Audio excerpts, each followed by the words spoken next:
আমাদের দেশে কয়েকটা দালাল মিডিয়া বেরিয়েছে। তার মধ্যে এক সপ্তাহ আগে আমি বলেছিলাম এই আরামবাগ টিভি একজন আছে হারামখোর শফিকুল, এ প্রতিনিয়ত কার দালালি করছে আমি জেনে গেছি এবং পশ্চিম বাংলার মুসলমান জেনে গেছে।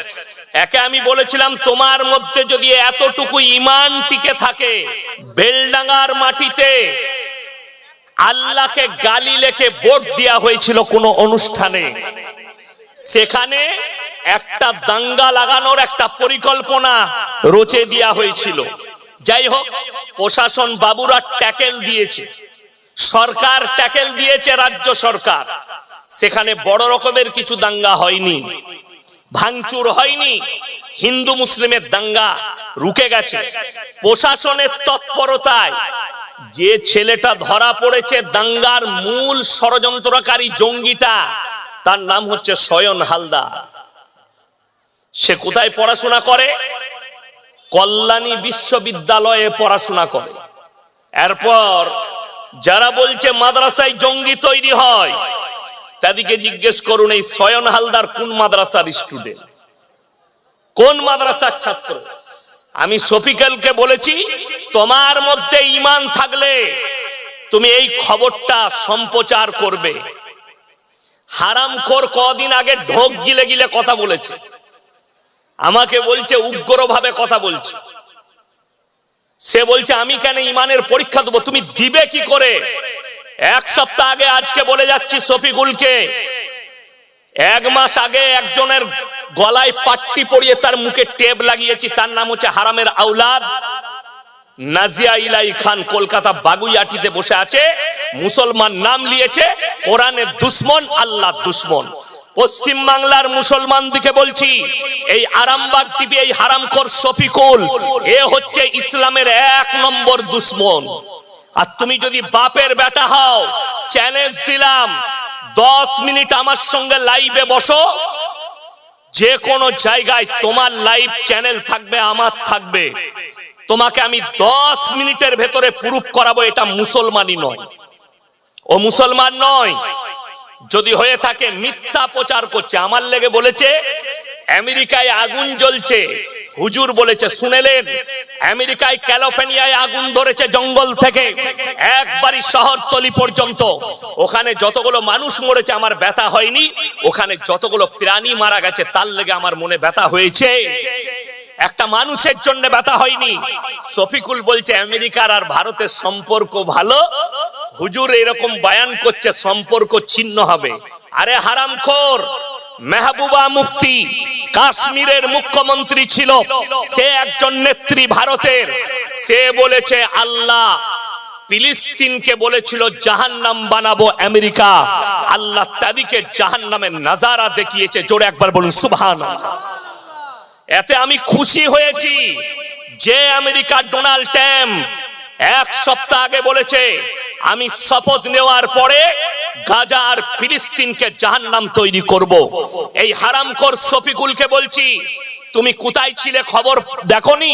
চোখে অন্ধ। আসল কথা হচ্ছে ওর কমেন্ট গুলো দেখবেন, ওর চ্যানেলে শফিকুলের আরামবাগ টিভির চ্যানেলে যতজন কমেন্ট করেছে সব গোবরখোর আর মুতখোর।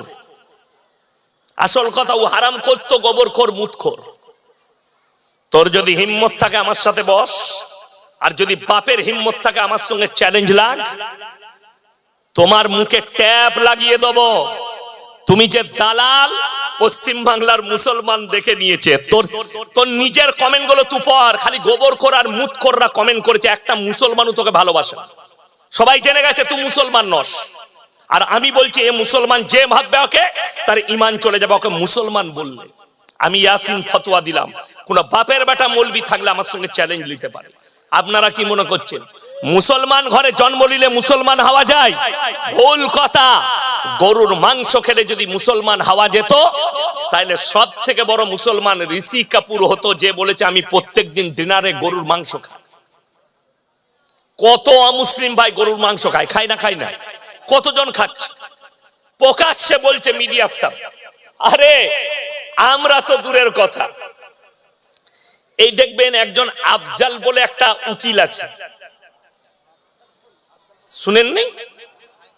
হাইকোর্টের উকিল, সে কদিন আগে আমার বিরুদ্ধেও বলেছিল। যাই হোক, তা তারপরে দেখছি আমাকে বলে না কেন। আমি বলেছিলাম এর মেন্টালি প্রোগ্রাম আছে, একে রাঁচিতে পরীক্ষা করা দরকার। তারপরে দেখলাম না, ইয়ার ব্রেন ঠিক আছে, সে একটা সত্য প্রকাশ করেছে। এক বাটি নয়, দু বাটি নয়, 3 বাটি গোশ খেয়েছে। কার বাড়িতে? পশ্চিম মেদিনীপুরে অমুকের বাড়িতে, নামটাও করে দিয়েছে, শাহাবুদ্দিন না কি নাম। আমার কালকেই পশ্চিম মেদিনীপুরে জলসা আছে টাউনে, রেডি হলে দেখা কর ওখানে, কালকে যাব আমি মেদিনীপুরে। এর পরেও অপরাধী আমরা। এই শফিকুল যাকে দেখছেন, এর নামটা মুসলমান, এরকম 100টা হারামখোর আছে, নাম মুসলমান রেখেছে কিন্তু মুসলমান বলা যাবে না, তাদের ঈমান নেই। আর যদি আমি নাজিয়া ইলাহি খানকে বলেছি, যদি 10 মিনিট বসতে পারিস আমার সঙ্গে, টিকে থাকতে পারিস, তাহলে কোথায় বসবি খালি বল। কলকাতার যে কোনো জায়গায় প্রশাসন থাকবে। আর এই শফিকুল আরামবাগে বসবে, বসো, আরামবাগে যেখানে বসবে খালি প্রশাসন ঠিক করো। আমি আরামবাগেই যাব, সেই জায়গায় খালি প্রশাসন থাকবে, তোর মিডিয়া থাকবে, আমার মিডিয়া, 10 মিনিটে প্রুফ করাবো মুসলমান নয়, 10 মিনিট সময় লাগবে না, লাইভ চ্যালেঞ্জ, মুসলমান লয়। আর যতগুলো গোবরখোর আর মুতখোর ওখানে তার কমেন্টে লিখছে, একটা ভালো লোক না, একটা শিক্ষিত না, একটা জ্ঞানী নেই। কেন? ন্যায় পরায়ণ সে। এখান থেকে হারামখোর বাংলাদেশের খবর করছে, মণিপুরের খবর করার ক্ষমতা নাই। মণিপুরে 2 জন মাকে ন্যাংটো করে ঘোরানো হয়েছে, দলিত মা বোনকে ন্যাংটো করে ঘুরিয়েছে। এই ভারতের কুত্তা মিডিয়াগুলো এরা খবর দিয়ে দিচ্ছে কোথাকার।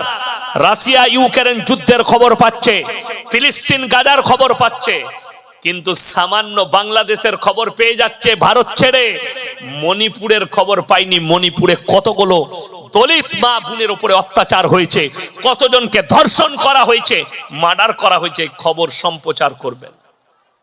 শফিকুলের কমেন্টে দেখলাম একজন মুতখোর কমেন্ট করেছে, এই মৌলবীকে তো জেলের কুঠরিতে রাখা দরকার। তোর বাপের হিম্মত থাকলে আমাকে ভরে দেখা,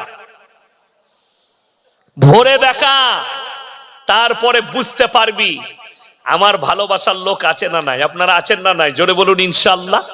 হ্যাঁ হ্যাঁ, এরা মনে করছে এত সহজে মৌলবীকে জেলের গাড়ো দেয়া। শুনেলে শফিকুলকে বলছি, আমাকে জেলের কুঠরির যে স্বপ্ন দেখছো, ইয়াসিন জিনা করেনি যে জেলে, জিনা করে জেলে যাবে না। ইয়াসিন চুরি করে জেলে যায়নি। জেনে রেখে দিবে, আমি ইয়াসিন যদি জেলে যায় আল্লাহর জন্য, কোরআনের জন্য আর ইসলামের জন্য। কত সাহাবী জেলের কুঠরিতে গেছে, হযরতে বেলাল হাবশির কোমরে দড়ি বেঁধে টানা হয়েছে, ঈমান থেকে সরেনি।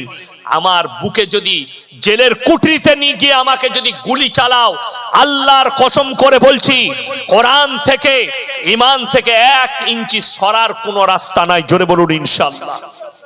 আমার ভাই, কষ্টটা কোথায় লাগে জানেন?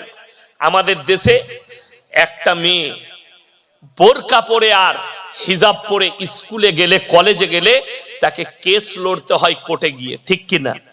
কিন্তু দুঃখের বিষয়, আমাদের দেশে যদি কোনো মেয়ে ন্যাংটো ঘুরে বেড়ায়, এরা বলে নাইস, বিউটিফুল। ন্যাংটো ঘুরলে তাকে কোর্টে যেতে হয় না, বোরকা পরলে, হিজাব পরলে সেই মেয়েকে কোর্টে যেতে হয়। এইটাই হচ্ছে দুঃখ। এরা কাকে ভালোবাসে, মেয়ের শরীরকে কি না কাকে, এটা দেখে ভালো করে বুঝলেন। আর শফিকুলকে বলবো যে তুমি বেশি দালালি করতে যেও না, তোমার ভান্ডা ফুটে গেছে, বাংলার মুসলমান জেনে গেছে তুমি 1 নম্বর হচ্ছে গোবরখোর আর মুতখোর আর বিক্রি হওয়া মাল। এটা জানতে কারো কোনো মুসলমানের বাকি নাই। তুমি তোমার কমেন্টগুলো পড়ে নাও, আমার কমেন্টগুলো তুমি পড়বে, তোমার কমেন্ট আমি পড়ে দেখে নিয়েছি, সব গোবরখোর আর মুতখোর। ভাই দুঃখের কথা বলছি, শুনেন, একটা মানুষ কেউ কি গালি দিলে পুরো কমিউনিটি তার লেগে দায়ী নয়। আমেরিকা সঙ্গে ভারতের সম্পর্ক খারাপ হয়েছে, তো আমেরিকার সঙ্গে তো রাশিয়ার সম্পর্ক খারাপ, যে কোনো মুহূর্তে যুদ্ধ লাগতে পারে। তোমার দেশের প্রধানমন্ত্রীকে জিজ্ঞেস করো রাশিয়ার সাথে সম্পর্ক কেন ভালো আছে। সাপের মুখেও চুম দিবে আর বিড়ালের মুখেও চুম দিবে। তুমি পাগলামি জুড়েছো। ইয়াসিন বললে অপরাধ আর মন্ত্রীরা বললে রাইট। তোমার হিম্মত থাকলে মন্ত্রীদের বিরুদ্ধে বলে দেখো। একবার ওই মাথায় চাবড়িয়ে আরামবাগ পুলিশ একবার জেলে ভরে এলো হারাম করকে, তখন খুলবে না, দাঁড়িয়ে কাঁদছিলি কেন? পাগল। এসব একদম হারাম করে দল। আমি আপনাদেরকে সাবধান করছি, বিশেষ করে বাংলার মুসলমান রিপাবলিক টিভিকে বয়কট করুন। সকলে জোরে বলুন ইনশাআল্লাহ।